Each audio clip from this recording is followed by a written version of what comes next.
Assalamualaikum warahmatullahi wabarakatuh. Bismillahirrahmanirrahim. Nahmaduka ya ghafuru ya syakuru. Mashalli wa sallim barik ala sayyidina maulana Muhammadin wa ala alihi wa sahbihi asma'in nama ba'du. Ketika Rasulullah wafat, itu separuh sahabat hampir mayoritas, ya Rasulullah, kita semua ingin kita dulu yang meninggal karena engkau begitu penting. Maka jangan meninggal dulu, kita yang meninggal. Kalau kita yang meninggal itu enggak apa-apa, tapi kalau engkau penting, jangan meninggal. Tapi ada saja sahabat, tidak seperti itu. Saya suka Rasulullah meninggal dulu. Alasannya masuk akal. Biar Allah menyaksikan saya kama usaddikuhu hayyan usaddikuhu maitan. Allah biar menyaksikan saya iman kepada Nabi ketika masih hidup. Dan saya buktikan setelah mati pun, setelah meninggal pun, setelah wafat pun, iman. Jadi ternyata baisnya itu supaya orang tahu bahwa iman kita kepada Nabi itu iman yang super. Jika ketika beliau sugeng ya kita iman, setelah wafat juga kita iman. Kai usaddikuhu maitan kama usaddikuhu hayyan. Supaya saya mentasdikkan beliau setelah meninggal sebagaimana kita mentasdikkan beliau saat masih hidup. Dan ternyata Allah ridho dengan perkataan sahabat itu. Kenapa Allah ridho? Karena menjadi pelajaran bagi orang-orang yang ditakdir gak menangi Rasulullah SAW. Tetap mereka ini. Jangan kayak setan. Setan itu kurang ajar betul kalau iblis itu. Masyhur itu. Iblis itu nangis-nangis dengan Nabi Musa. Iblis itu takutnya sama Allah itu luar biasa. Sampean kalah. Iblis itu setiap ketemu malaikat karena dia ngerti alam gaib, mesti apa itu? Kama sali syaitani idqala lil insani kfur falamma kafara qala inni bari'um minka inni akhafu wa rabbal alamin. Jadi setan iblis itu paling sering bilang inni akhafu wa rabbal alamin karena iblis itu tahu surga, tahu neraka, tahu kekuasaannya Allah. Jadi takutnya sama Allah luar biasa. Makanya setiap dia mengajarkan kekafiran, setelah orang itu kafir gimana? Inni bari'um minka inni akhafu wa rabbal alamin. Saking takutnya sama Allah, suatu saat iblis ini datangi Nabi Musa. Karena tahu Nabi Musa itu kalimullah. Orang yang bisa komunikasi langsung dengan Allah. Ya Musa, ya kalim Allah, saya ini makhluk. Saya takutnya sama Allah luar biasa. Tolong rayukan Allah supaya nerima tobat saya. Karena dirayu terus lama-lama Nabi Musa bilang, oke, tak rayukan Allah. Sama Allah. Karena Musa kekasihnya, ya Allah, iblis punya ingin tobat. Tolong dikasih hak tobat. Kata Allah, oke. Dia bisa tobat. Asal mau sujud di makamnya Nabi Adam. Karena kesalahannya dia gak mau sujud sama Nabi. Semenang Nabi Musa karena ada cara untuk iblis menjadi tobat. Dikasih tahu sama Nabi Musa. Alhamdulillah kamu diterima tobatnya. Syaratnya apa? Sujud ke kuburannya Nabi Adam. Wah, iblis gak tahu aslinya terus. Asjuduhu maitan wa qatla asjuduhu hayyan. Oh zaman urip aku ora gelem, pomene wis mati. Oh dasar setan itu. Zaman urip aku ora gelem wis mati kok kon sujud. Kumat maksudnya terus ya sudah sampai sekarang akhirnya. Kalau sekarang tidak mungkin lagi karena enggak ada Nabi Musa. Jadi ijtihadnya sahabat melihat wafatnya Rasulullah itu beda-beda dan ternyata semuanya diridhoni Allah. Karena ternyata yang suka Nabi wafat dulu adalah ingin supaya umat Islam tetap mencintai beliau. Iman sama beliau, tasdik sama beliau, sebagaimana tasdik zaman sugeng. Makanya kita harus mencintai guru-guru kita. Uhibbuhu maitan kama uhibbuhu hayyan. Saya sampai sekarang itu ya merasa Mbah Mun itu tidak meninggal. Saya masih merasa kalau bapak saya tidak meninggal karena kita mencintai beliau-beliau ketika hidup dan ketika wafat itu sah. Karena beliau-beliau sama kita juga seperti itu. Rasulullah itu ketika mendekati wafat, ya bahasa halusnya intaqala ila rafiqil a'la. Itu Nabi kalau ngedikan tuh rileks sekali. Hayati khairun lakum, wa wafati khairun lakum. Jong aku nak uripku ya apik. Engko nak aku wis kapundhut ya apik. Fa amma hayati fali asunna lakum as-sunan. Sebagian riwayat fa innakum tuhadditsuna anni wa uhadditsu ankum. Kalau saya masih hidup, saya bisa mengajarkan kamu sunnah. Mengajarkan kamu tradisi-tradisi yang benar. Dan ketika aku mati, ketika aku sudah wafat, maka saya jejer Allah, kata Nabi. Saya berdampingan dengan Allah, maksudnya dekat Allah. Tentu bila kaifin walan hisab. Terus sudah fa'inna amalakum, amal-amal kamu diperlihatkan ke saya. Belum yang saya sudah dekat Allah, kalau amal kamu baik, saya muji Allah. Kalau amal kamu buruk, saya langsung mintakan ampun kepada Allah. Jadi Nabi rileks sekali. Artinya saya hidup bagus karena bisa ngajarkan kamu as-sunan wa syara'i'. Kalau saya wafat karena saya dekat Allah. Kalau kamu baik, saya muji Allah. Kalau kamu buruk, saya mintakan ampun kepada. Guru-guru kita juga seperti itu. Justru setelah wafat, beliau-beliau punya kesempatan dekat sama Allah, dekat sama Al-Mala'il A'la, sehingga mendoakan apa? Nah, terus kata Sayyid Muhammad, wala taqulu lima yuqtalu fi sabilillahi amwat. Kamu jangan pernah berkeyakinan atau berpendapat atau berkomentar kalau orang-orang yang mati fi sabilillah adalah berstatus apa? Mati, amwat. Kalah. Terus kata Sayyid Muhammad, hadza li amati syuhada. Ketentuan ini bagi umumnya syuhada. Artinya gini, umumnya syuhada saja tidak berstatus amwat. Apalagi hadza Rasulullah sayyidul syuhada, sayyidul anbiya, sayyidul mursalin, tentu tidak pernah berstatus amwat. Ya saya ulang lagi ya, jadi zaman cara berpikir amatus syuhada, syuhada yang umum saja berstatus hidup. Tidak boleh distatuskan amwat.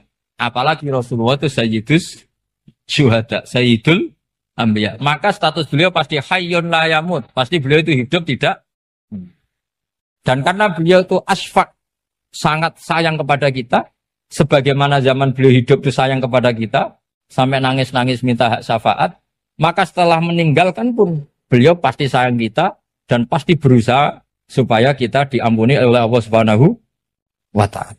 Sehingga ada sahabat yang tadi berpendapat kalau saya nggak masalah Nabi wafat dulu. Supaya Allah menyaksikan saya usaddiquhu maitan kama usaddiquhu hayyan. Jadi ini cerita ya, cerita sudut-sudut mana. Fikih itu penting sekali. Kata Sayyid Ali yang Shahibus Simtud Durar itu, wabihi qiwamus syariah. Yang bisa mengawal syariat itu hanya fikih. Fikih itu ya kalau yang paling gampang untuk kita misalnya punya Fathul Qorib, Fathul Mu'in, Fathul Wahab. Tapi yang faham betul, mesti faham itu ngelotok setengah hafal. Jangan bawa kitabnya tok, sementing sekian semester terus selesai. Itu sama-sama dosa, itu dosanya ya dosa, mahasiswanya juga dosa. Karena sudah terlanjur sarjana agama, ternyata nggak bisa, itu kan mendingan ndak sarjana agama. Itu saya tak cerita sama Kiai Roba, itu ada fatwa kiai juga wali. Suatu saat ada penyanyi dangdut top terkenal di Indonesia itu nyanyi dangdut ya penyanyi ya dai, entah itu hakikat entah majas tidak tahu. Itu kiai itu fatwanya lucu, kalau kamu datangi dia pas main dangdut masih saya beri izin, tapi kalau datangi dia pas pengajian itu tak larang kan santrinya jadi eskal, ini pas pengajian dilarang, pas dangdutan kok malah dapat izin. Tapi bukan berarti halal ya, dapat izin.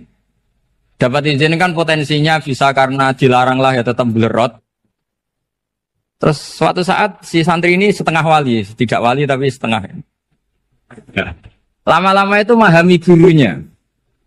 Memahami gurunya ternyata sirinya begini. Kalau seorang penyanyi yang tidak pernah ngaji, kemudian ngomong agama, itu potensinya itu fadallu wa adallu, sesat dan menyesatkan. Tapi kalau dia sedang nyanyi dangdut, penyanyinya cowok, sama jangan bayangkan dangdut putri, enggak, itu cowok sudah tua lagi. Jadi potensi halalnya ada lah maksudnya untuk, tapi tidak alat musiknya, orangnya. Tapi kalau dia nyanyi itu paling dosanya hanya nyanyi. Saya ulang lagi, murid tadi akhirnya paham kalau datangi pengajian itu artinya ikror kalau dia seorang dai atau seorang yang layak ngomong apa? Agama. Itu lebih bahaya karena kita santri, apalagi kita doktor atau MM, terus ngekrori orang yang nggak jelas asal usulnya. Tapi kalau nyanyi kan nyanyi saja. Sehingga itu menjadi fikih. Bahaya terbesar dalam fikih adalah apa? mengkaji fikih tidak dari ahlinya. Ya seorang lagi ya, mengkaji fikih tidak dari apa? Ahli. Nah kenapa demikian? Begini, saya beri contoh. Ilmu fikih itu tentu pertama dari Rasulullah SAW. Kemudian bersanad sampai kita, atau kita sampai Rasulullah. Itu ngalami sekian ijtihad yang tidak mudah. Saya beri sekian contoh. Dulu Imam Syafi'i itu sukanya sama guru yang miskin, ya karena rata-rata santri juga miskin. Jadi mesti ngidolakan guru yang miskin, karena sesama miskinnya harus berkoalisi. Tapi akhirnya gurunya Imam Syafi'i itu miskin sekali. Namanya Muslim bin Khalid Az-Zanji itu miskin, Sufyan As-Tsauri miskin, Sufyan bin Uyainah miskin. Setelah ngaji di Medina itu Imam Malik itu kaya. Pas itu Imam Malik sudah kaya. Setiap ketemu Imam Syafi'i dikasih uang. Sampai ketika Imam Malik itu bilang, kamu sudah alim, ilmu saya sudah habis, kamu ngaji sama yang lain. Sama siapa? Kata Imam Malik, orang yang sealim saya sudah meninggal, namanya Abu Hanifah. Tapi dia punya murid, namanya Muhammad bin Hasan Asy-Syaibani, kamu ke sana. Terus Imam Malik datang ke Baki. Dulu Baki itu pasar rental, ya Grab lah kira-kira sekarang. Untuk mengumumkan, siapa kafilah yang mau ke Irak? Kita ya Imam Malik, dibayari sama Imam Malik. Ini yang antar ke Irak, ke Muhammad bin Hasan Asy-Syaibani. Imam Malik mulai ngeper. Guru saya yang miskin tidak pernah nyangoni, guru-guru saya yang kaya sering nyangoni. Mulai memasalahkan kiai miskin, gitu. Kira-kira seperti itu mulai masalah. Setelah datang ke Irak, di Muhammad bin Hasan Asy-Syaibani itu si Muhammad bin Hasan Asy-Syaibani itu kalau ngitung uang itu di meja tamu. Jadi punya emas lantaan, punya uang. Kira-kira kalau Indonesia punya rupiah, punya dolar, dihitung itu di ruang tamu. Kata Imam Syafi'i, saya dengan Imam Malik saja enggak serk, ini lebih kedonyan lagi kiai. Ngitung uang itu di ruang tamu. Terus akhirnya si Muhammad bin Hasan Asy-Syaibani ini ahlul usul, dia pakar usul. Kamu heran sama saya? Iya, kiai kok kedonyan. Dia ngomong gitu. Tapi kata Muhammad bin Hasan Asy-Syaibani, kalau kiai tidak boleh kaya, dia tak kayak wong fasik. Ben gue demenan, gue mabuk. Oh jangan, nanti dipakai maksiat. Tenjenengan mawon kersane digetoat. Berarti kiai oleh sugih, pun angsal-angsal. Semenjak itu jadi satu fikih bagi Imam Syafi'i. Ternyata kalau mengharamkan kiai sugih, berarti membolehkan yang fasik sugih. Kalau yang fasik sugih bisa dipakai i'anah alal maksiat. Semenjak itu mindset pikiran Imam Syafi'i rubah.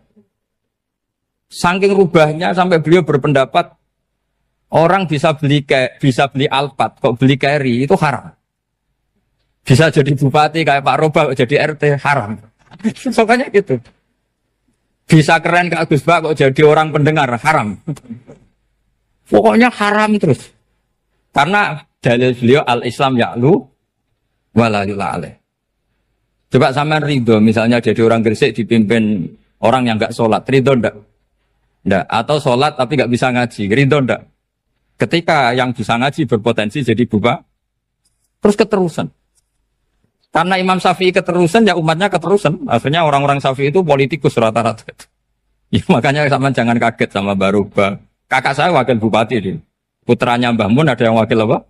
Gubernur. Dulu Gus Wahid ya menteri agama. Itu asal usul dari perubahan fikih, mindset, cara berpikir Imam Syafi'i. Jadi dulu itu fikih ditemukan itu jelimet, ada perdebatan. Itu tidak hanya pada level ulama, pada level Nabi pun ada perdebatan. Jadi jangan kira Nabi itu tidak debat, ya debat. Nabi itu asal seangkatan itu mesti debat, termasuk debat dengan malaikat. Jadi kalau perlu ya debat sama apa? Karena malaikat itu kan lugu itu gak iso mikir. Karena kalau malaikat iso mikir bisa jadi rektor. Nanti kasihan Pak Salam ini. Malaikat gak boleh jadi rektor. Malaikat Israel itu gak tahu etika. Jadi beliau ketika mau membunuh, mencabut nyawanya Ibrahim datang, ya Ibrahim saya ini disuruh nyabut nyawa kamu. Kata Ibrahim, wah kamu itu pasti salah. Kamu tahu saya siapa? Saya ini Khalilur Rahman, kekasih Allah. Masa kekasih membunuh yang dikasih? Ini enggak benar, logika itu enggak benar. Pasti kamu salah. Karena Israel itu tidak bisa debat. Ketika ditanya, hal ra'aita khalilan yumitu khalilah, masa kekasih membunuh yang dikasih? Saya ini Khalilur Rahman. Masa Allah mencintai saya kemudian membunuh saya, itu logika agak benar. Tidak keliru, kamu itu keliru. Israel akhirnya terbang lagi. Ya Allah, katanya logika saya ini salah. Karena masa kekasih membunuh yang dikasih. Karena Israel nggak pernah sekolah, nggak pernah sekolah. Nggak bisa dia jawab. Akhirnya diajarin Allah. Dah kamu bilang gini ke Ibrahim. Hal ra'aita khalilan yakrahu ayyalqa khalilah. Masa kekasih tidak siap ketemu yang dikasih. Dibalik logikanya. Akhirnya datang lagi ke Israel. Kata Allah begini. Masa jenengan kekasihnya tidak siap ketemu yang kau kasih. Oh ya oke mati gak apa-apa. Jadi ilmu itu ngalamin perdebatan.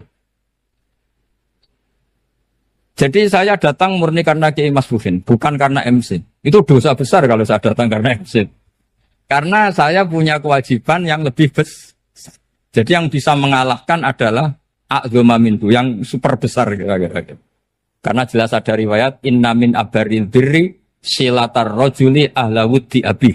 Ya, inna min abaril birri silatar rojul ahla wuddi abi. Di antara kebaikan yang sangat baik adalah seseorang menyambung teman bapaknya. Padahal sampean kan nggak mungkin teman bapak saya. Teman saya aja nggak mungkin, nggak level apalagi bapak saya kan. Jadi malah mohal itu. Saya berkali-kali cerita di mana-mana cerita. Fikih itu harus dievaluasi. Karena ini masalah furu'iyah. Saya berkali-kali cerita di mana-mana cerita. Hukum berteman orang fasik gimana? Pasti orang jawab haram karena takut ketularan orang fasik. Tapi kalau dibalik, hukumnya bina orang fasik gimana? Ya baik, umatnya Nabi. Bisa bina kalau berteman. Kamu bisa bina orang fasik tanpa berteman? Gak bisa. Jadi kalau dibalik, hukum berteman orang fasik gimana? Haram.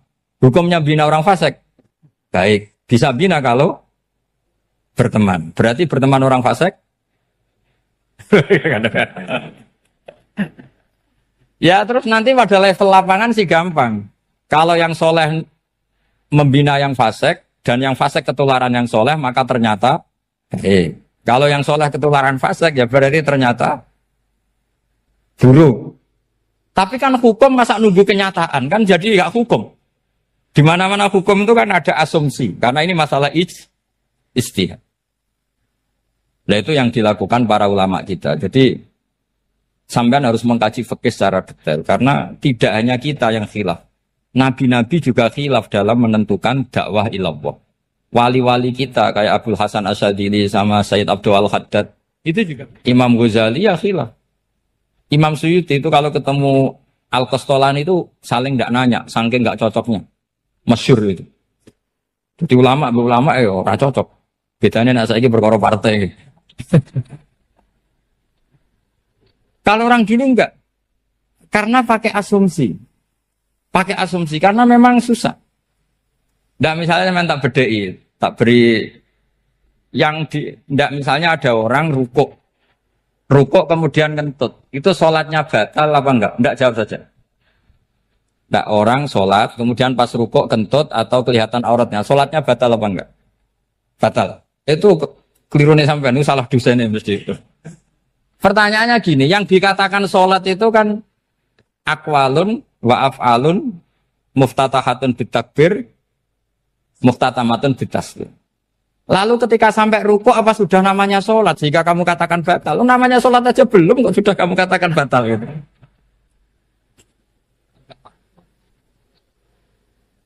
Iya kan? Jadi kalau aku mau sholat pas rukuk ngetut batal atau ora? Mestinya jawaban yang benar, ya ora sholat jadinya gitu. Karena kalau dikatakan sholat definisinya harus sampai salah. Tapi kan kita nggak mungkin ngomong seperti itu kan dianggap majnun. Padahal itu yang benar, yang punya kecerdasan. Nah makanya pertanyaannya, fikih itu ngikuti bahasa awam apa bahasa istilah? Kalau ngikuti bahasa awam ya kayak tadi, sholat kok pas rukuk kentut maka batal. Sebenarnya yang batal itu sholatnya apa rukuknya?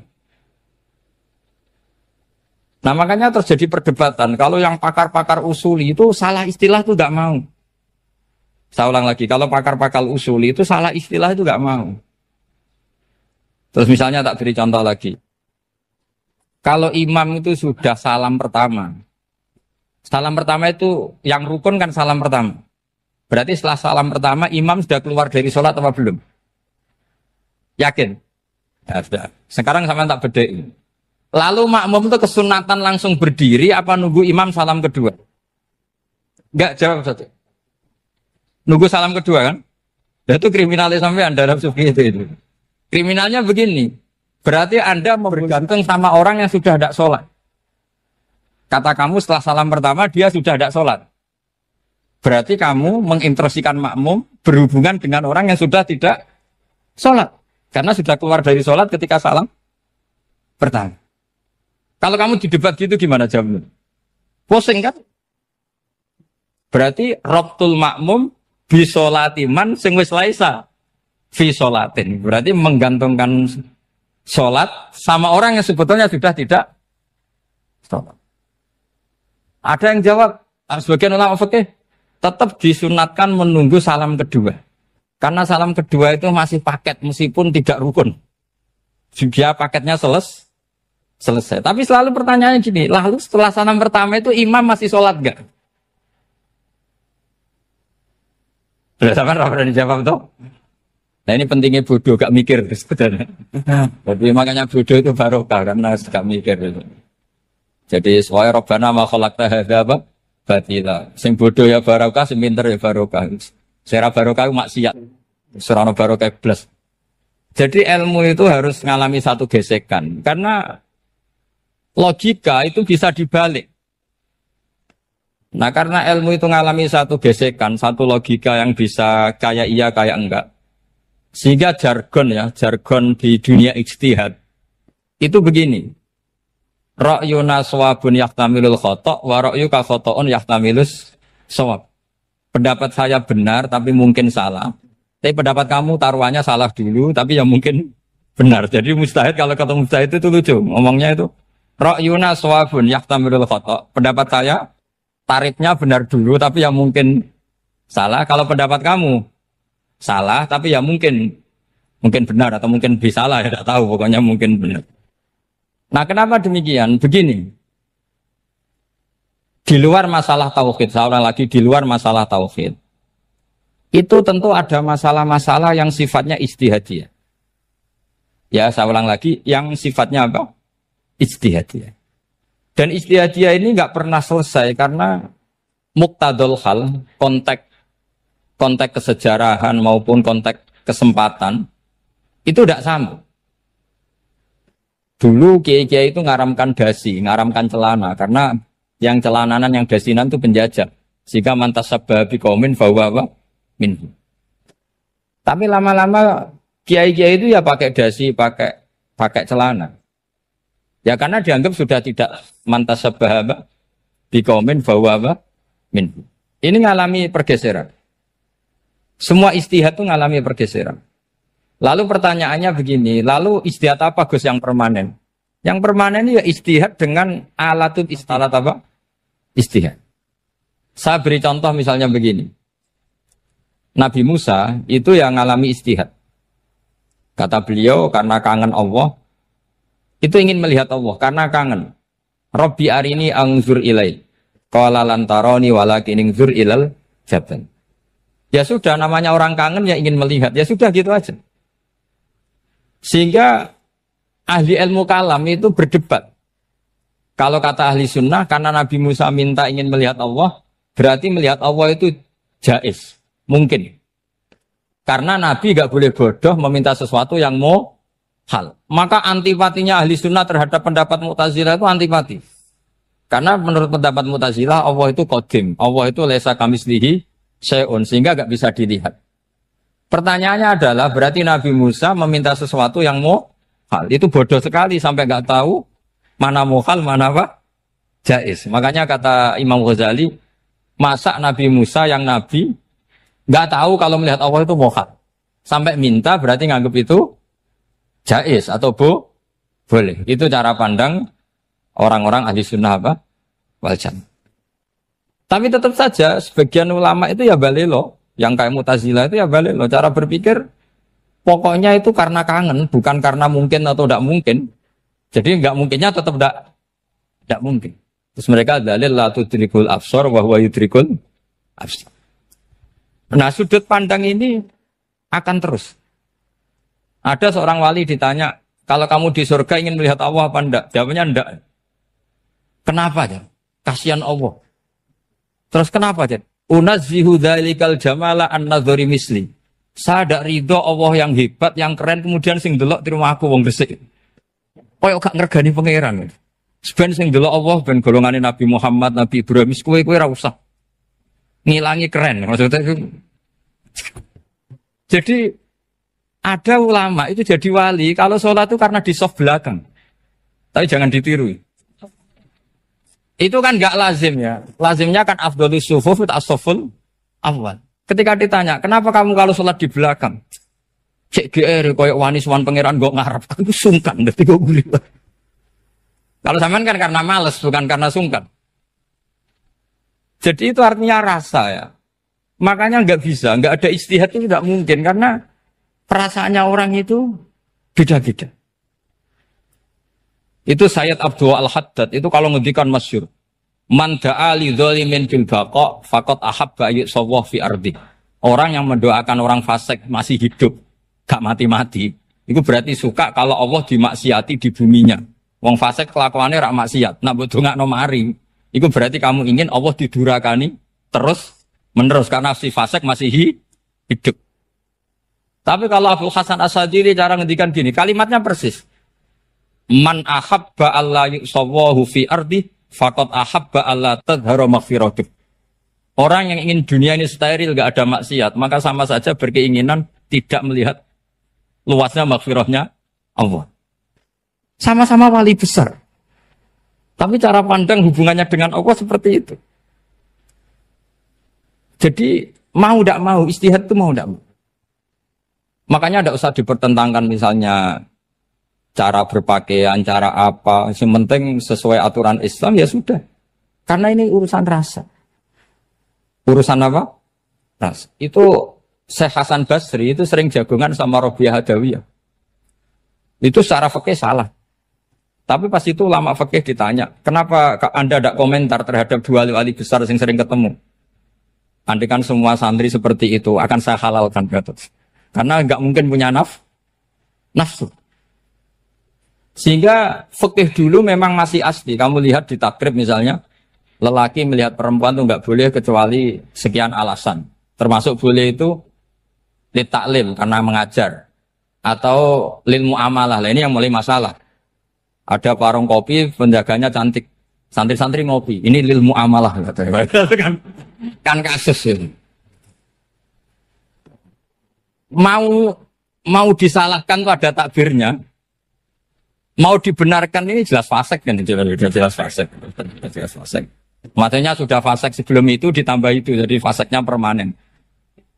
Nah pertanyaannya adalah, kalau kamu ngajar mbak-mbak, kemudian hafal yang cantik yang enggak, itu taklim lin nazar apa nazar li taklim? Itu taklim apa modus? Makanya kalau ngopi cari bakul yang cantik, itu muamalah untuk nazar apa nazar untuk muamalah?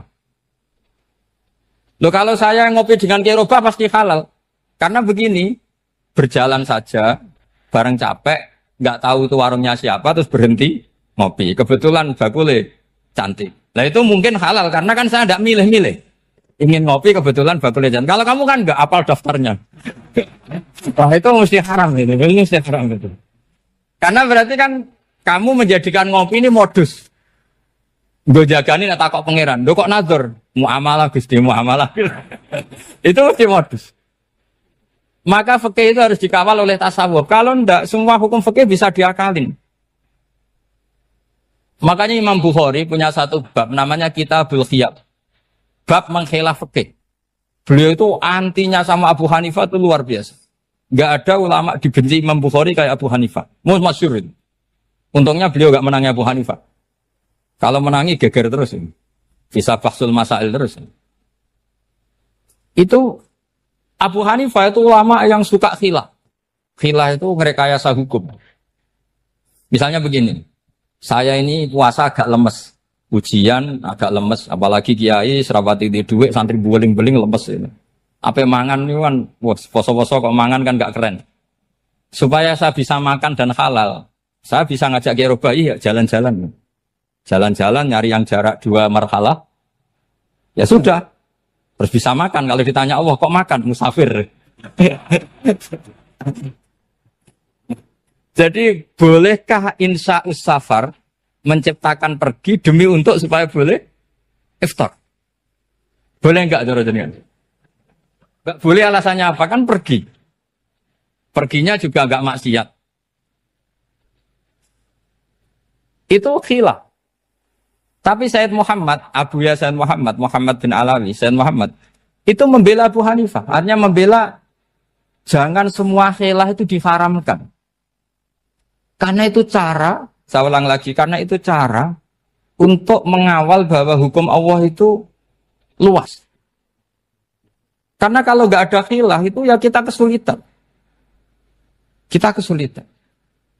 Misalnya begini, ini penjelasannya, makanya kita harus sering mendengar. Saya itu dulu masih sangat fikih itu protes, kenapa ada puluhan polisi wanita? Itu kan pekerjaan cowok ya, pekerjaan pria. Tapi setelah mendapat penjelasan dari polisi, itu alasannya masuk akal, Gus. Kadang-kadang orang nakal itu menyembunyikan narkoba, itu di alat wanitanya. Itu kalau semua lelaki, polisi kayak jenengan, itu kan masalah itu. Sehingga memang harus ada polisi wanita, karena sebagian pengedar narkoba itu perempuan dan menyembunyikannya di tempat itu. Kalau semua polisi cowok kan gak kebayang. Sehingga kita akhirnya mendengar, membolehkan polisi itu wanita. Ada wilayah yang harus wanita. Begitu juga ada pertanyaan, kenapa sih dokter kandungan itu cowok? Saya punya banyak santri yang muhibin saya itu dokter kandungan. Tak tanya, kamu itu kok cowok kok jadi dokter kandungan? Kan pekerjaannya seperti itu. Dia jawabnya lucu. Dari 10 yang tes jadi dokter kandungan, itu yang cewek itu lulus 2. Yang cowok lulus semua.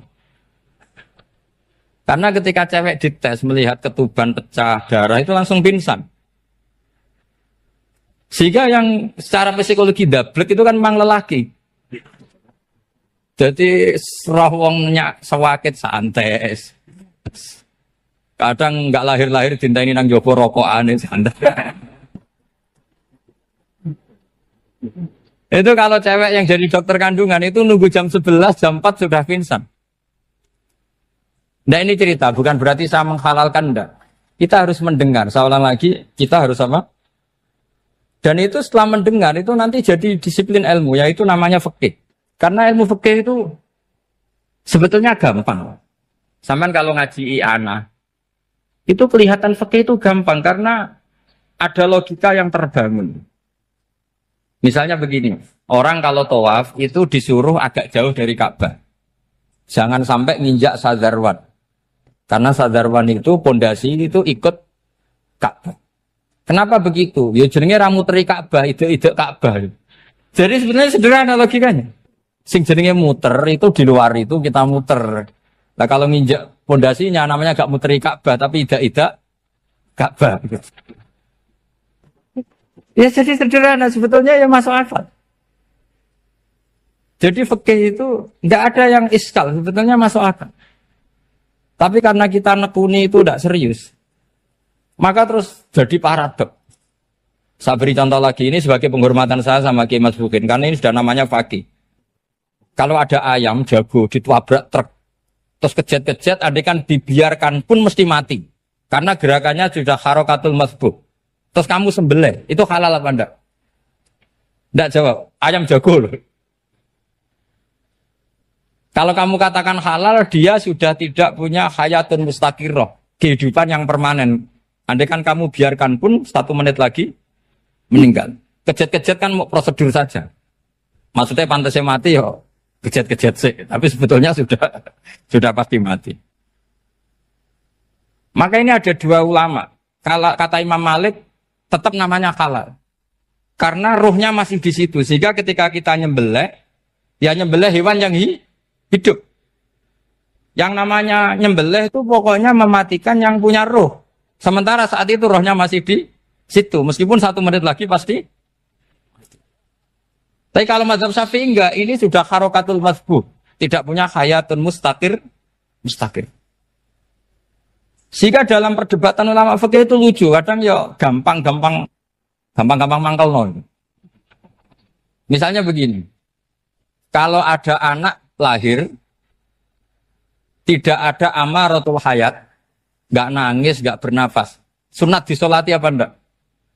Siktun sing layas tahindu walayas langsung lahir langsung mati, nggak ada amaratul hayat. Ora tahu mikir tuh.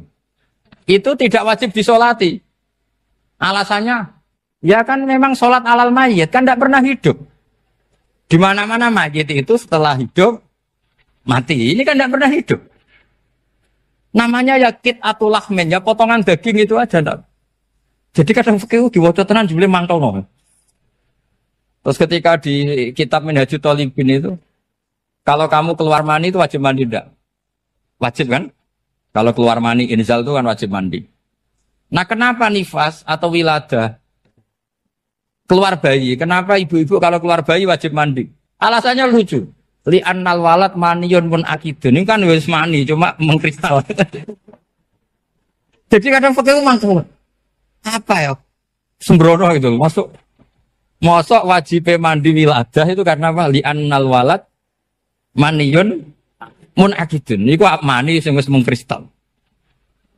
Mani sing wis jelalatan lah lahir nuangis macam-macam. Jadi ternyata karena kenapa fikih butuh alasan nyari hadis tentang keluar anak mandi itu enggak ada yang sorry. Yang ada adalah tentang inzal. Innamal ma' minal.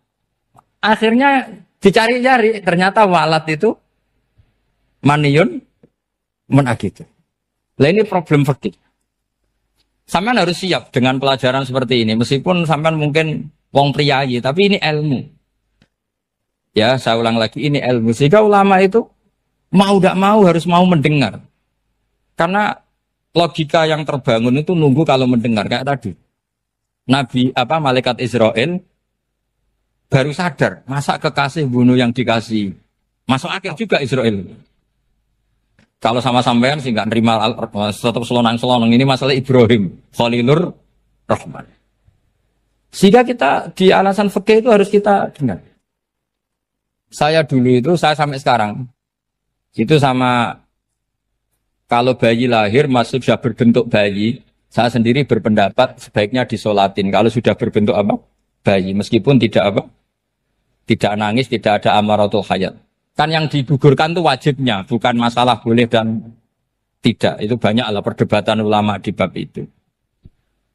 Saya beri contoh lagi perdebatan ulama. Ini contoh-contoh fikih karena ini khusus penghormatan status fakih tadi. Itu kalau ada orang mati, jenazah itu. Jenazah itu kalau sholat, itu kan umumnya jenazah di depan, kita nyolati di belakang. Itu yang mengatakan begitu ya tidak punya alasan, ya taunya mulai dulu begitu, di mana-mana nyolati jenazah, jenazahnya di depan. Tapi di kitab Makhali jelas diterangkan, kata kaul sani tidak wajib. Alasannya ya lucu, fa innal janazah laisat bi imamin. Jenazah itu tidak imam, kenapa harus di depan? Kan kacau kan? Lu coba alasannya di depan apa? Dia ada imam kok. Nah barokahnya fikih itu, sehingga kita melihat di Arab Saudi sekarang, itu jenazah kan di belakang. Tapi kita tetap nyolati apa? Mayit. Kalau di Arab Saudi musim haji, itu jenazahnya di kamar mayit, tapi kita nyolati. Itu satu-satunya takbir ya tadi, fa innal janazah laisat bimanzilatil imam. Tapi jangan praktekkan, nanti dia kepaliran sesat. Saya hanya cerita-cerita ilmu, jangan dipraktekkan. Kalau dipraktekkan masih jadi aliran sesat. Mono jenazah ning mburi imame kok ngarep aliran sesat. Sebetulnya bukan sesat tuh. Uji coba fikih. Ya karena tadi fa innal janazah laisat bimanzilatil.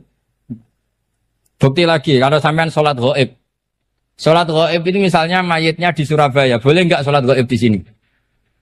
Terus jenazahnya di belakang kamu apa depan kamu? Nah ini kan fikih itu pokoknya gitu. Makanya standar furu'iyah itu susah. Karena perdebatannya itu mirip-mirip, kayak iya, kayak tidak, kayak. Makanya dulu zaman sahabat, ada sahabat itu mencintai Rasulullah. Senengannya sowan. Bukti cinta sowan. Banyak juga yang sahabat bukti cinta Nabi itu tidak pernah sowan. Alasannya ganggu. Kenapa kamu jarang sowan Nabi? Saya sering jamaah sama Nabi, saya tidak pernah sowan. Kenapa? Ganggu. Biar Nabi kalau di rumah sama anak istrinya, saya tidak mau ganggu. Makanya saya termasuk kiai yang gak pati seneng disowani. Karena ya itu tadi. Kalau ngulang seneng saya, kalau disowani biasa saya. Kalau Kiai Roba itu nilai, nak pernah sepuh jadi rasuan nilai. Jadi beda, saya sering ditilai Kiai sepuh.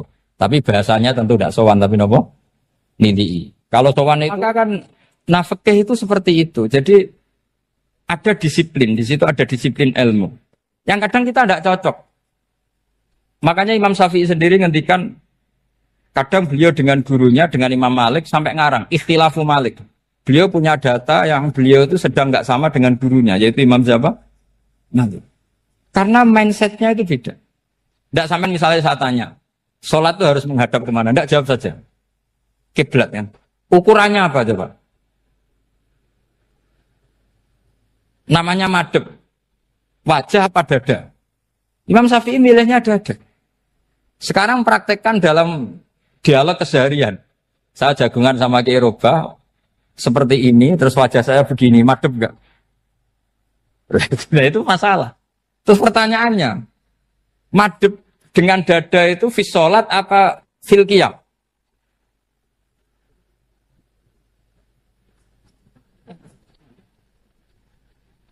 Loh enggak, kalau fis sholat pas sujud, dada kamu madhep mana coba? Kamu enggak pernah mikir kan? Ya madhep pakai dada itu kan kalau berdiri, kalau rukuk sama sujud.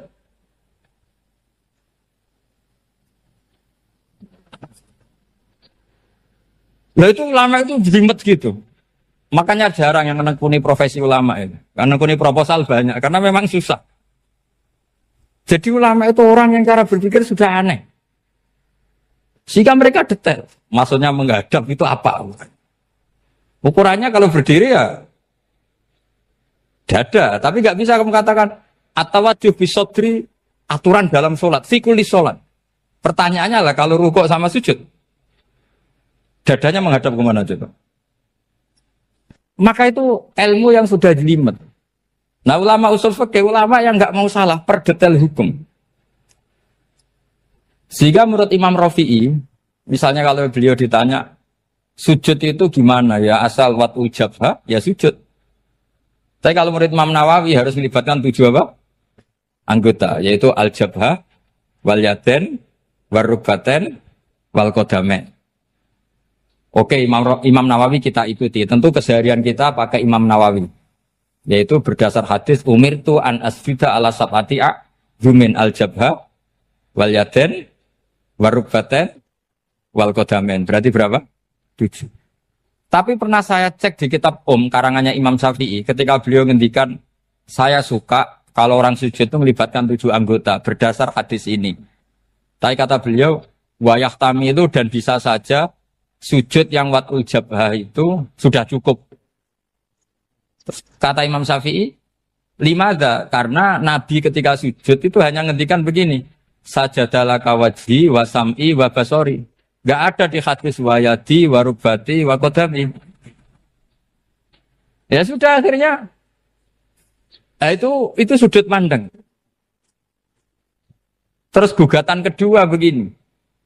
Ada orang muslim yang sujud sama berhala. Untuk menjadi murtad itu harus 7 anggota apa cukup watul jabhah alal ardi? Untuk sah menjadi murtad itu. Untuk sah menjadi murtad cukup watul jabhah alal ardi harus 7 anggota. Untuk keabsahan murtadnya itu. Tidak jawab.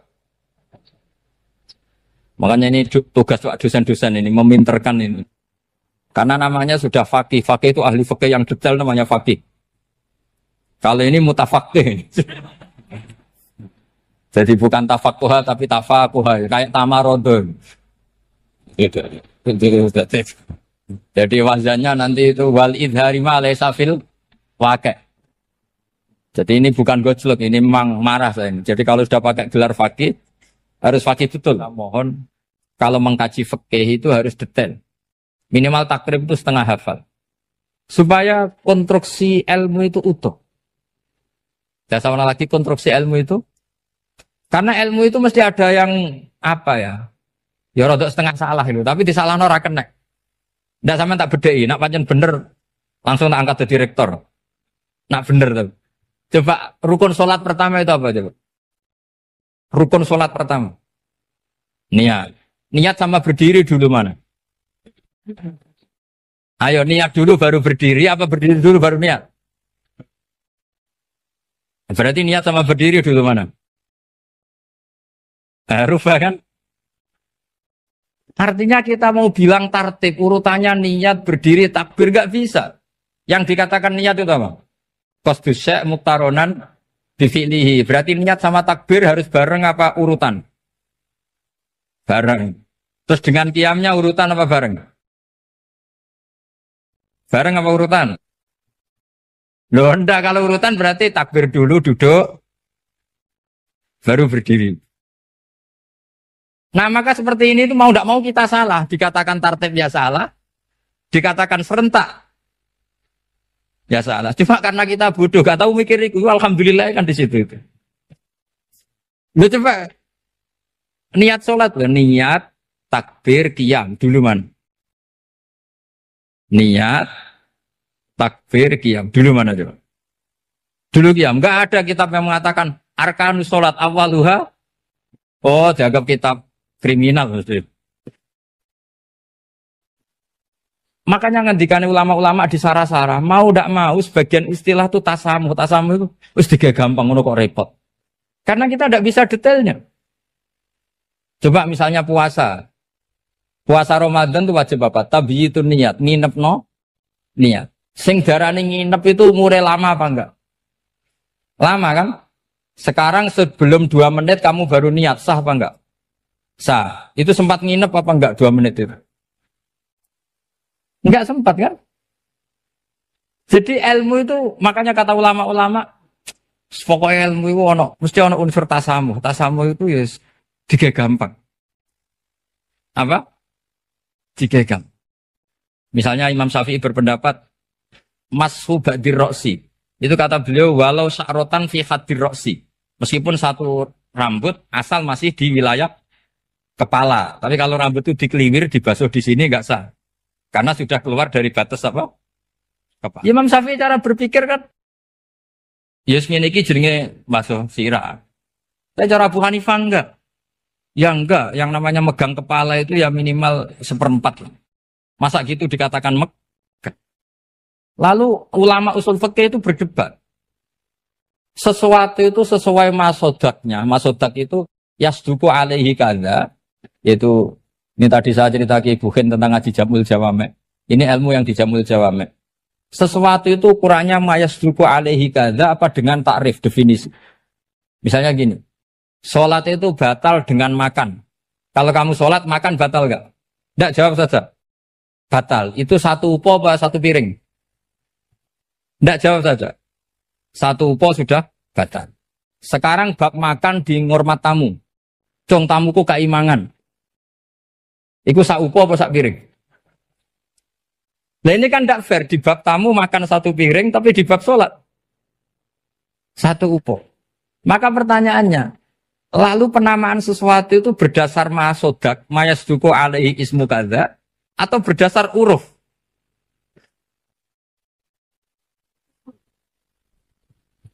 Ukurannya apa coba? Maka terus jadi perdebatan.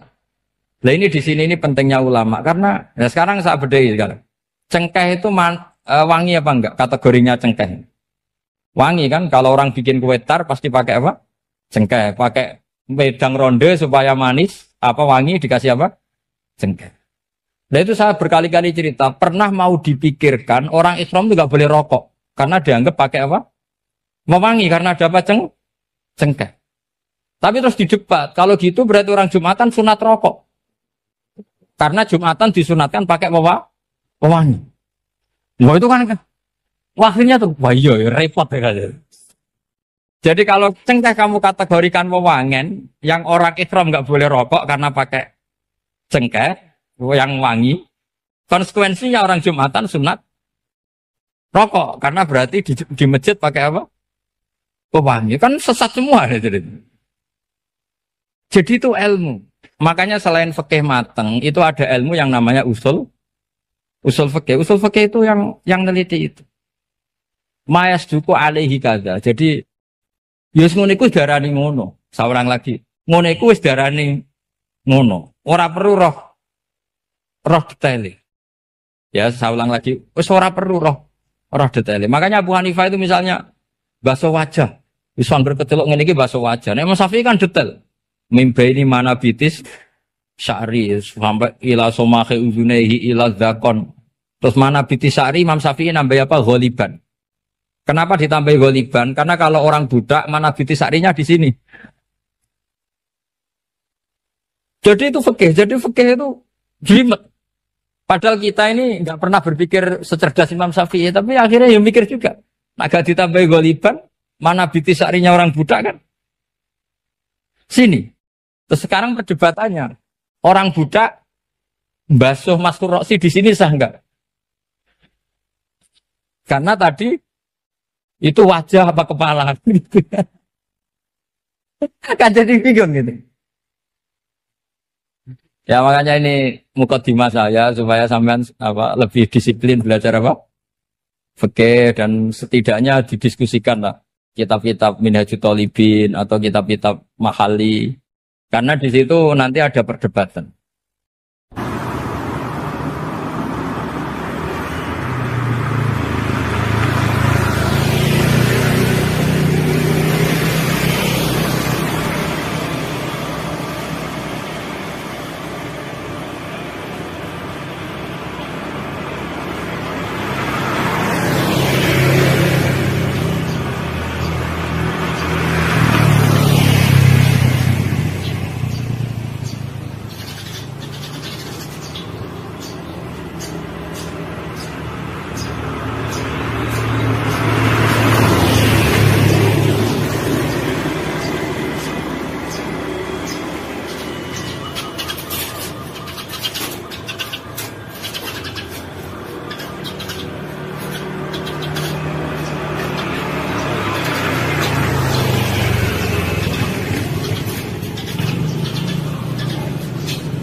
Penjelasan sinau tentang awal itu suar. Mungkin jenengan nanti tak terang tapi potongannya lali, no? Potongannya lali. Ya kita lali tenang. Ya alhamdulillah jen. Al insan makhluk khotok. Ya anggap baik sesuai rencana Tuhan. Nak manusia itu makhluk khotok. Jadi lalimu ya pantes, salahmu ya. Ora pantes bolak balik. Ora pantes ya. Bolak balik. Iya jadi. Tinggal tenggelam sering matur tentang putih-putih ya, terutama tentang kersane pangeran ya. Jadi Quran itu kan turun itu ada mukaddimah, napa? Mukaddimah. Sebab itu lafaz-lafaz sing majmu, ya lafaz-lafaz sing majmu atau mujmal itu punya konstruksinya sendiri karena sebelum itu ada sekian napa? Peristiwa, napa? Ada sekian napa? Peristiwa. Tentu Nabi sebagai Nabi itu oleh orang-orang terpelajar itu diperbandingkan dengan Nabi-Nabi sebelumnya. Ya, saya ulang lagi, Nabi sebagai Nabi kan diperbandingkan dengan Nabi-Nabi sebelumnya. Nah, Nabi sedurunge itu hasil untuk wahyu, hasil untuk kitab suci. Mulane suci terus ana kata kadzalika, kaya mengkono-mengkono apa?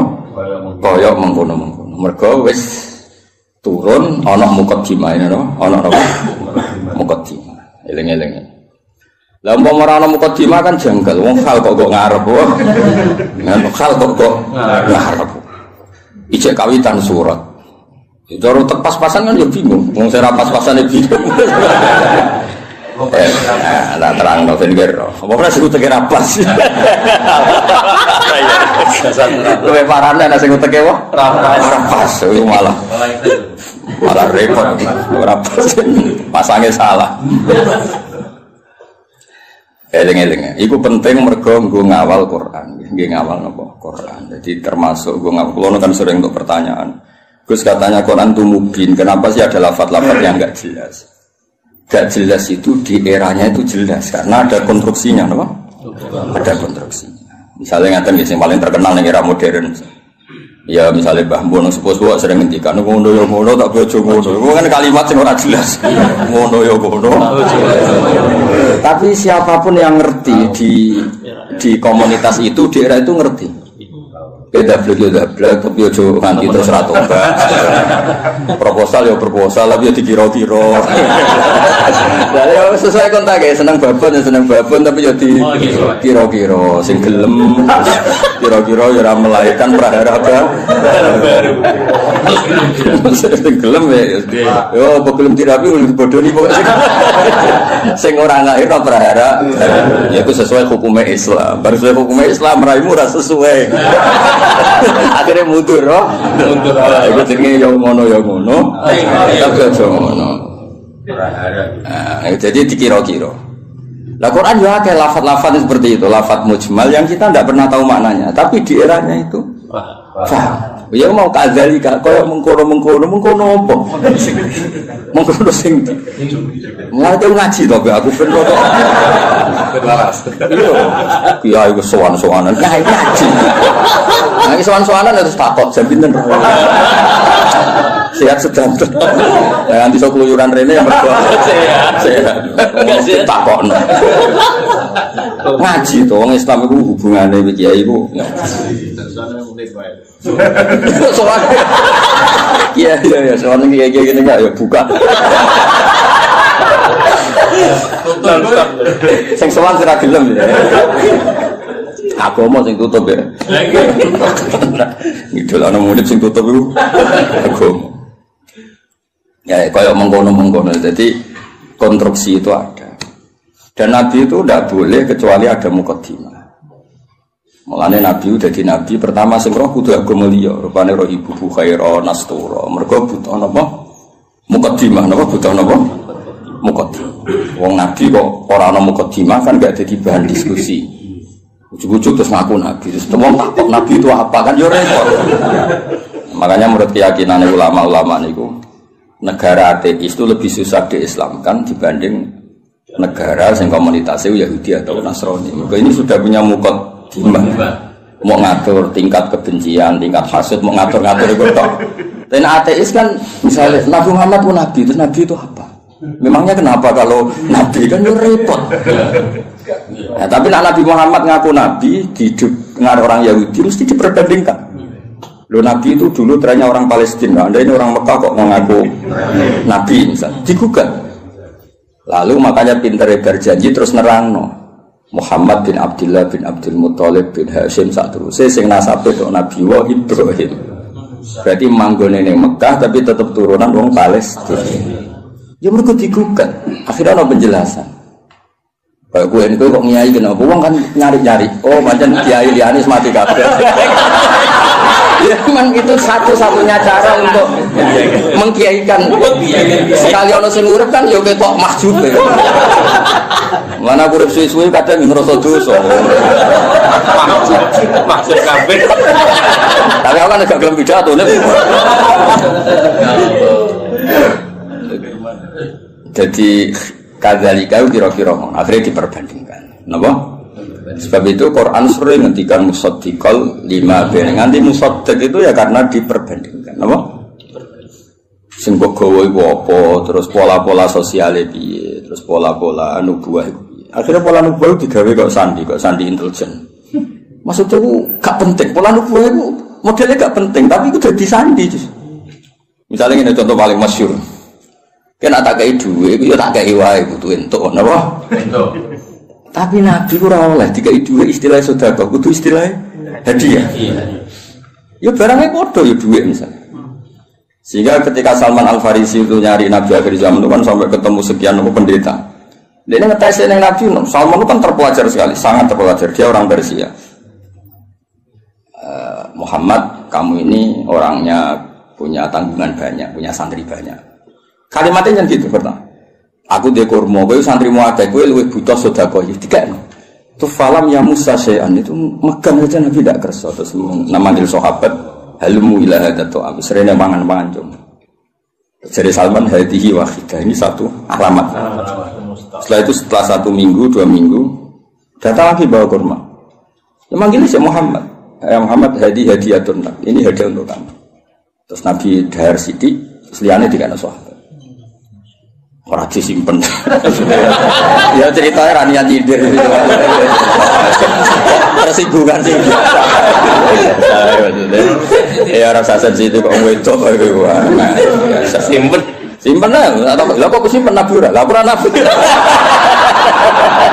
Sing wajib bener ora. Aku ora Nabi. Akhirnya terus hadihi iki lho. Nah itu kan lucu kan, alamatnya mau gak kerso betul, tapi bagi pelakunya sandi itu penting.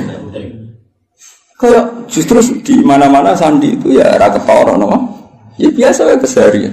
Orang terus bulan pecah apa itu semua mukjizat tidak sandi namanya, karena terlalu kelihatan. Lo Khadijah itu kan ngaji kitab sama, wus pinter pol Khadijah ngaji kitab. Ini kok ngongkon Maisarah, saya Muhammad itu teliti. Nabi tenan to ora. Padahal dene karo ngongkon Maisarah jeneng lanang apa? Engko nang kowe juga ngawal wedok. Nek Nabi dikawal apa? Maisarah jeneng lanang ngawur. Nang kowe dhe pengawal wedok alasane Nabi dikawal apa? Maisarah jeneng lanang. Oh, apa? Oh, Islam swasta ribet. Nggih, ning Jawa digo wedok. Digo wedok. Arab itu jeneng tak iku Hamzah, Tolha, Maisarah, Hudzaifah, Usama. Aku kiai. Aku tangi turu wis nyontokno puluhan. Kowe mikir aku tangi turu gampang. Jeneng lanang sing nganggo apa? Tak. Walhasil itu diteliti. Walhasil suatu saat Nabi itu memaklumatkan diri ketemu Jibril. Khadijah ya lucu. Kemudian ini percaya Nabi Muhammad Nabi beliau kan punya referensi diceritani Maisarah ini. Itu ya dianggap referensi, apa? Barang suatu saat Nabi jadi Nabi tenan. Pas itu kan belum, pas nikah kan belum kan 25 kan, masih 15 tahun ke depan, 15 tahun ke depan. Padahal Nabi itu terlalu lucu. Sekamane ya Zauji, kalau nanti ada sohib hukum, ada ini Jibril sohib hukum datang, kamu bilang ke saya. Ya pas santai-santai kalian Khadijah. Iki Jibril teko. Ya nak sedikit mandok-mandok. Aku masyhur terus fatahas sarat an khimariha. Ya jika berada dibuka, sebuah piye ceritanya. Ono piye sing rodok ngawur iku rodok semua. Masih dibuka apane soal ono sing dibuka. Terus takoki kan. Ijek kancamu mlayu. Terus absyir kowe sing seneng kowe sing teko ning kowe malaikat tenan ora setan. Kok setan ya tambah delok.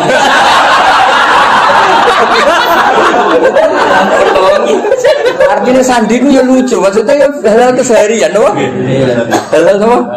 Tapi ku sing roh penginjil sama dhisik, no? Hanya dene istilah ya ngono wa kana imro'an tanassara fil jahiliyah wa yaktubu minal injil masyaallah ayaktub. Iku statusnya Waraqah bin Naufal. Khadijah juga sama, beliau juga penginjil. Semua orang di sekeliling Nabi itu belajar Injil semua, penginjil di sini. Mulane ketika ada Nabi karek dicocok-cocok. Klarifikasi. Kayak aku ini kan ya sinau hafid sing bener ngene. Terus roh ngene-ngene iki kan kaget kan. Oh no. Ya kan kabeh wong alim kan ngocok no, wong alim iku ngene-ngene, ikhlas gak golek obat. Terus senengane mulang ra sowanan kan ngerti. Ujuk-ujuk ana wong luwih seneng sowanan timbang mulang lho iki piye. Kan kaget. Cara antar wong alim kan nak mulang ngantuk, nak sowanan kok semangat iki. Iki jenis apa? Varian baru apa kan? Karena ana definisinya kan. Ciri utama wong alim senenge mulang. Jadi orang nak mulang ngantuk, nak sowanan kok semangat. Oleh nyeluk ji fase ra karuan. Misalnya, kira gitu misalnya yang fakta tapi kan hafid itu kode mas, hafid disi itu semua nang jenenge mulang ali gak tak semua jadi kalau hafid mulang ngambil orderan kok milah jenisnya apa misalnya kan ya kode ngaji mau ngaji ya fokus ngaji ngaji kok dolanan, terus niat hiburan itu model apa? Nabi itu juga dibaca orang-orang yang baca Taurat dan Injil. Sebab itu sekali mereka iman itu disebut alladzina atainahumul kitab ya'rifunahu kama ya'rifuna abna'ahum. Mereka yang ngerti kitab Yahudi Nasrani yang orisinil dan mereka tidak ingin bohong, itu kenal sekali sama figur yang bernama Muhammad kama ya'rifuna abna'ahum. Ya mereka baca. Kayak aku ngerti lah kok. Wong alim sing ikhlas, sing ya ngerti kan ada definisinya. Kenapa? Ada definisinya untuk sandi ini. Itu mengerti ku ngerasa no. Naruh kitab iku ijo, naruh duit biasa. Aja diwale. Wali ali. Ya ora niat nyindir cerita. Namun ana sing tobat nah. Kan lumayan, no? Lumayan. Di saya jadi Imam Malik ono sowan mesti takok ya ape ngaji apa. Siapa ngaji masyhur kan Imam Malik masuk kamar mandi terus semua fisiknya ditata nganggo wangi terus sowan ditakoki kenapa Anda seribet itu. Ujilu hadis Rasulullah aku mulyano hadis Kanjeng Nabi. Wah asik sekali ngaji sowan. Nang sowan tinggal ngantuk. Penting ya. Ora mulia. Ya yo, sesuatu yang penting. Kan sing tengah seneng ngaji ya ribet. Ngapain ngaji ya ini dia enteng-enteng go ngalor. Ditentokno tanggale jan. Ya ben ngaji matur. Masalah. Cukuman ngono be aku kualat dunya. Abe aku lho, Pak iki lha mbok abe aku ngono. Amin. Lu dipikir ngaji ya ngaji wae, teko karek teko ngrungokno. Ibu paham yo oleh. Teko karek teko ibu paham yo. Oleh. Penting gak tuang. Ya penting gak tuang ya. Ibu paham yo apa? Oleh. Iya guyu. Kelas Jibril go sawi oleh. Ya makome Jibril go sawi yo. Oleh. Mantuk-mantuk yo oleh. Penting aja sowan. Nah, semua ngaji, ya, semua seneng ngaji. Nah, itu kadalika lagi saya nerang apa? Ini ngarep, penting pol ngarep, ujung-ujung mislah kadalika. Oh, ya, kono kok ngarep, mengkono. Ya karena tadi semua Quran turun, ono muqaddimah. Nah, muqaddimah ini yang meliputi nubuwah. Mulanya Nabi sebelumnya diangkat jadi Nabi, itu sudah digunjingan. Lahirnya sudah digunjingan. Iki tempat kira tahu kering kok jadi kering. Sebut wahodot napa sawah. Iki tempat kira tahu hancur kok jadi hancur. Terus dari perdukunan biasanya ono akses langit, terus saya kira ono akses. Itu mulai lahir wis dadi gunjingan. Gunjingan sak bumi sak langit. Nah, lahir kan biasa. Wis lahir wong tuamu sumpah mergo darah anyar. Paham ya, mbokmu tambah ngomel-ngomel. Kere dua anak. Tadi lahir terus gawe musibah no. Musibah. Lho ora mek tiba-tiba gemblok. Marat ngobatno. Diken. Lah iku mulai susah wis, mulai lahir wis. Iku kowe. Ben ngerti ujug-ujuge kadalika. Napa? Kadalika. Mane wong tambah tuwa tambah alim itu. Kulo nurian ya alim, tapi ya alim saya kita tambah tua tambah alim. Mau nak kowe ora roh. Biasane nak omah-omah tambah tua tambah goblok dihantam ekonomi. Error Mas, error. Kulo sering ketemu kancaku sing alim-alim iki, tak jak omongan ora sambung. Terus saiki ora cerdas, wis dihantam ekonomi. Ya, tapi ekonomi pas lho, no. Guling ya rata-rata. Guling. Rambutnya brodol. Rambutnya brodol. Pelo kabeh. Kotak. Nah, normalnya wong alim tambah tua tambah alim. Ya normalnya ngono kan mergo ana tajribah kan di pengalaman urip. Kaya aku dhisik kan rono. Kaya wong ngaji ku niate macam-macam ono sing saiki ro tenan. Kan dadi kiai ro tenan. Iki mau teori tok saiki ro tenan. Nah ngaji ana sing goblok ana sing pinter. Saiki ro tenan. Nah jumlah sing pertama luwih akeh ro tenan. Ya ora ya kadalika kaya mengkono iku nunjukno sistem sosial sing mengawali atau sing dadi mukadimah para nabi. Karena setiap nabi pasti diperbandingkan. Mane termasuk pintere berjanji, pintere tiba. Iku sing diadekno mukjizat awal iku nasab. Wa ba'du fa'aqul wa Muhammad bin Abdullah bin Abdul Muthalib bin Hashim tak terus. Terus Hashim mbah lambung cara Jawa ya sembah jenenge Abdul Samsin Noval. Paham ya? Sama cara Jawa ya mbah, tapi sembah kandung sinten Hashim. Kenapa itu penting? Karena pertama yang disoal itu nasab. Sampai wong Yahudi, wong nabi kok manggon Mekah. Wong gone nabi ku Syam napa? Syam kawasan Palestina, Israel, Syam, Lebanon, wae kawasan-kawasan. Akhirnya kudu diterang. Ya manggone ning Mekah tapi mbah-mbah Palestina atau Syam. Jangan buktinya apa nak Ibrahim tahu pindah hari ini. Tahu merantau ini ku buktinya. Lah mulane terus ditetepno pangeran fi ayatum bayyinatum maqam Ibrahim. Iki lho. Kabeh dhisik ku sepakat iki ku maqam Ibrahim. Maksudnya maqam belecak kakine Ibrahim. Oh nak Ibrahim tahu ning Mekah.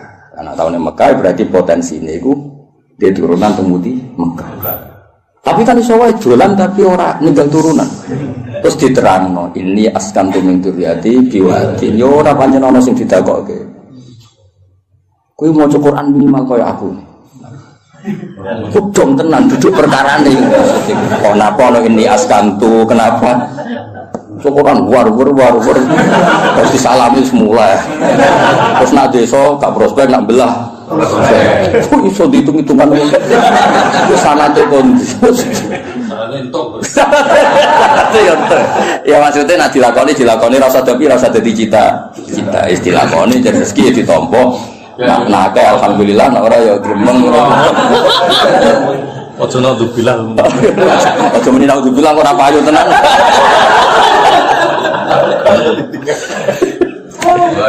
Jadi akhirnya diterangkan Mas, ini askantu. Berarti apa? Ada zuriya yang ditinggalkan di situ. Kenapa? Ditinggalkan di situ. Nah, terus akhirnya diketahui Ibrahim dan Ismail. Ismail ketemu suku Jurhum, ini terus nekat, terus ini walhasil. Akhirnya tahu Yahudi ku enggak. Oh nak ngono Muhammad itu dulurku. Podo-podo min dzurriyyati Ibrahim. Terus sing iman dia kuat. Mulane iman yang Yahudi itu kebanggaan Quran. Iman yang Yahudi itu kebanggaan Quran. Qul kafa billahi baini wa bainakum. Terus diboten sing niku lho Mas. Qul billahi syaitan wa man indahu ilmul kitab. Saksi guru mau tahu siji Allah, siji Rasul, nomor 3 wa man indahu ilmul kitab. Iku Abdul bin Salam mergo tiyang Yahudi, mantan tiyang Yahudi. Mergo kesaksiane wong terpelajar ini gak wong gurda-gurda. Kenapa milih sawi? Ya ora. Ora ya alasannya ora. Kadang yo nang toko anane iku. Lho aku milih Sawi, beda milih Sawi ku Imam Sawi bangga aku. Mergo aku ya roh tafsir Tobari, Qutubi roh. Lho kok milih? Berarti dianggap pintar. Paham ya? Nanti kan gak milih. Gowodok. Kadang dikai wong bar kaji. Seneng kitab buka modal Mas, titip. Mergo dia kaji terus seneng dekne terus titip jitu kok ngerti. Seneng kok ora modal. Cara aku gak masuk. Sudah gelem modal. Ya lengi-lengi. Jadi kabeh ono mukadimah. Lan disebut fihi ayatum bainatum maqam itu. Akhirnya dicek ternyata wong sepakat nek iku jenenge makom Ibrahim. Penting wis sepakat. Mulane kula ana versi aneh-aneh nyun sewu tambah ngurangi hormat. Iku kula ora setuju. Misale versi sunan-sunan. Kabeh wong darani misale Sunan A di tempat ini. Kuwi kudu anut ijma. Gak mungkin jilan anjilin niku bodoni. Misale kapundhute wali besar apa wali sapa sing nyeksani pemakaman kan ribuan, no? Ribuan kok ngajak anake jumlahe ribuan, kok ngajak putune jumlahe.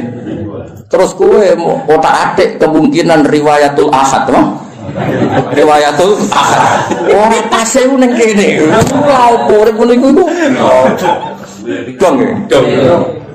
Lah zaman wong kafir ku jek kafir, darani iki ya makam Ibrahim zaman iki kafir. Zaman nurung roh wong sing jenenge Nabi Muhammad, darani ku ya makam. Lha iku pentinge wong akeh. Aku yo krungu versi-versi sing sak makome Sunan iki pas ngono iki. Wah, aneh. Kok bisa atau Lah iya kan saiki mikir. Wong saya Gus Safi ki Mansur mati niku mesti wong akeh sing minimal zaman wali ku minimal berbagai. Mali zaman era Sunan-sunan. Minimal wong 1000 ribuan lah. Terus bariku pesen ning anake, ya dijak ning kono, putune yo. Sampai ilayo binah. Lah ya nek kowe takok aku misalnya makam Ibrahim buktine apa nek iku otentik makam Ibrahim gampang kan zaman wong kafir-kafir dan iku makam Ibrahim. Dan itu mulane disebut riwayat jilin anjilin kabiron an kabirin itu disebut mutawatir. Napa disebut mutawatir? Iku la yumkin tawatuhum alal kisbi atau alal kadzib. Gak mungkin mereka gawe konsensus kepengin bodoh. Mosok koordinasi bodoh ini saiki sampai busit. Kan gak iso koordinasi orang masa lalu kan. Iku iso ngrekayasa saiki tapi kan gak iso ngrekayasa orang dulu. Lan cara kula makam wali songo ya sanut konsensus wae. Wis ora usane. Lah soal kowe saling ngrasa wali, tapi aku muka safah go sering. Ya tak takone ku jin sapa sing gawe goro-goro ambek kowe iku jin sapa. Dong ya. Jadi ben gampang lah. Soal ono versi-versi, ya anggap itu versi tambah ngurangi hormat, tapi kita tetap mengikuti sing konsensus. Napa? Konsensus. Kalau sing ono jaminan latas tabu ummati ala dolala, gak mungkin konsensus. Ya kalau ini kita wong ya konsensus. Sing ngaji jalan tenan misalnya kayak nom ya aku. Ya soal jadi versi sakit tahu mudik, ya lakon itu. Konsensus satu lakon itu. Paham ya? Saya nak wakai ini kan mau sosok menagi bodoh ni kabeh. Dong ya. Nah, jadi gue ngerti. Kena apa kalau kita percaya itu makam apa? Ibrahim. Wong zaman wong kafir, wae percaya. Nah, iku Ka'bah iki makam. Buktinya wong kafir percaya ini. Karena jegeman kenyalano pangeran. Berhala itu salah. Sekarang berhala ora salah. Tapi dia nyalano pangeran. Kok tahu no peristiwa berhala pinggire Ka'bah itu nyalano pangeran. Justru itu bukti nak Ka'bah kok risine wong kafir udah kok pangeran ben pangeran untuk barokah ya lucu. Wong pangeran kok buta barokah ya lucu asline. Ben pangeran iki untuk barokah tidak kok pinggire Ka'bah. Ya rada aneh tapi itu tetap penting. Pentingnya itu berarti nak iku Ka'bah iku mujmalah. Wong kafir wae ikrar nek iku buktine iku nak nyowano yo kafir. Berdaya kan lucu. Paham ya? Dia ngomong, ya bro itu salah. Tapi kita nyalano pangeran kok tahu gawe peristiwa iku. Dong. Paham ya?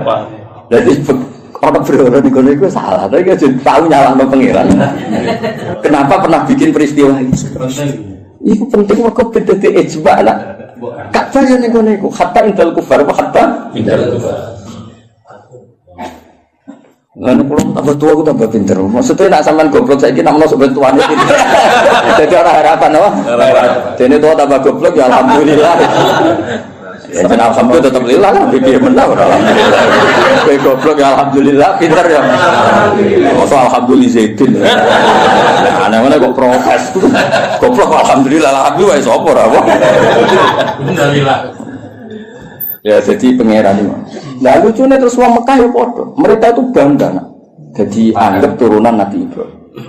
Penduduk Mekah itu disebut dzurriyyatu Ibrahim, disebut ahlullah. Zaman kafir, napa? Zaman kafir predikate ahlullah, mergo jaruah nanggani Ka'bah. Akhirnya tidak ada keraguan sama sekali nak titik sing dimaksud Allah Ka'bah yaitu. Padahal di tempatnya kan bukan meyakinkan. Suatu tumpuan, seram itu lah cara posisi di sini kan orang. Saya ini kan keren, no? Tiga hotel jago, sengambung bayar, macam-macam lah kan keren, no? Ono astari kan ketara nak ikut kafe di sini orang. Terus mau waktu tumpuan terus. Iya, tahu kena banjir barang, semua ribet tuh. Kalau tadi gue diantar terus. Ya itu pentingnya ngaji ilmu usul fikih. Nanti kalau suwon, yang senang tafsir, itu yang ngelapak usul fikih karena konstruksi usul fikih itu yang bisa mengawal kue jadi. Ngopo nanti tafsir mau sinau sawita ora iso. Kudu ahli usul fikih sing ilmune ruwet. Sing ilmune ruwet. Zikrus sa iku nafsun diwirihi au mujarradu zikri. Wis ngono kuwi. Jadi zikrus sa iku niate nafsun diwirihi apa elingem iku perkara sa. Apa yang mau kepengen ngomong wae. Terus geger kan. Lah anak niate nafsu diwirihi iku nglahirno mafhum mukhalafah. Nah ora yo. Nek maca raine tok jujus. Al mantuq wal mafhum. Al mantuq madalla alaihi lafzi madalla alafzu fi mahallin nutqi. Wal mafhum iku ora fi mahallin nutqi. Mahal kok mahallun nutqi. Ya misalnya ini contohnya ya. Aku misalnya di acara terus aku ngomong ini Zaidun, saya itu teko. Isowah ngomong Zaidun kok ilingku itu Zaid. Ke Zaid wong unik lah. Ndi kritik lucu. Lha aku eling untuk muni Zaidun. Nak niate mergo eling gak nafekno ra iki Mansur Gus Hafiz. Paham ya? Tapi nak niate Zaidun nafekno liyane ora teko. Lha iku di mafhum mukhalafah. Misalnya Gus Muni Gus Ba ngendikan Zaidun, berarti sing liyane Zaid ora teko. Iku penting usul fikih. Lah nek nyebuti Zaidun mergo sing eling utawa sing sering, iku gak diakibat mafhum mukhalafah. Kaya ayat waroga ibukumul lati fi hujurikum wong ora oleh nikahi anak tiri sing serumah. Mergo umume anak tiri iku katut mboke. Tapi tidak melahirkan hukum aras rumah, ya tetap haram bocah kok. Mergo nyebute fi hujurikum iku lil ghalim apa? Dong. Lah kowe ora kepengin ahli usul fikih, nek penyanyi aku, ya ben ahli tafsir. Kowe kudu utek iku ngaji usul fikih. Nek nyanyi aku tok wis tau suwi gak ngangkat. Mboten ngangkat. Cuk waduh cuk. Mboten iki buat kompetisi to. Wa fi dzalika falyatana fasil. Terus usul. Ya minimal lu bulu sol jamul jame terus. Terus kok sing usul fikih kok itulah kam. Terus soal aku. Ponimbang Gus. Maksudnya judulnya kitab sambil ora usah isi dia judulnya kitab. Jadi usul fikih itu sing mengawal teori-teori sing disebut ning Quran ning hadis. Karena itu yang perangkat muqaddimah, perangkat muqaddimah. Ya misalnya wong orang zikrul badi wa iradatil qul. Misalnya wa antasma'u bainal ukhtain. Ukhtain itu disebut mergo umume wong, misalnya Rabi Bayu niku kadang getun. Mergo roh adike luwih ayu. Rabi adike yo kadang getun jebule ayu. Dadi sing potensi kepikiran iku antasma'u bainal ukhtain. Nah, sok bainal mar'ati wa jaddati ya lho era wis umur 70. Kan yo ora kepikiran kowe ngrabi cawe wedok plus error. Tapi tetep ae wa antas mau bainal ukhtain min itlaqil badi wa iradatil qul. Sing haram ora mung bainal ukhtain. Kowe ngrabi Sri plus budine ya ora oleh, plus bulihe ya ora oleh. Terus bae ora usah ora oleh ya. Mau dong. Lah akhirnya lafadz ukhtain ini disebut karena apa? disebut karena golipe lanangan kaya kowe iku sering kepikiran rabi adik getun mergo ayu bae rabi bae getun ora sabar sithik kabeh lanangan kelakuan ngono akeh gak blangkrak wali murid walian akeh Mas pas lamaran ngejokno adike Mas Akad Mbak Yuni akeh gak sing kebodoh lho nggih lamaran ngejokno adike Mas Akad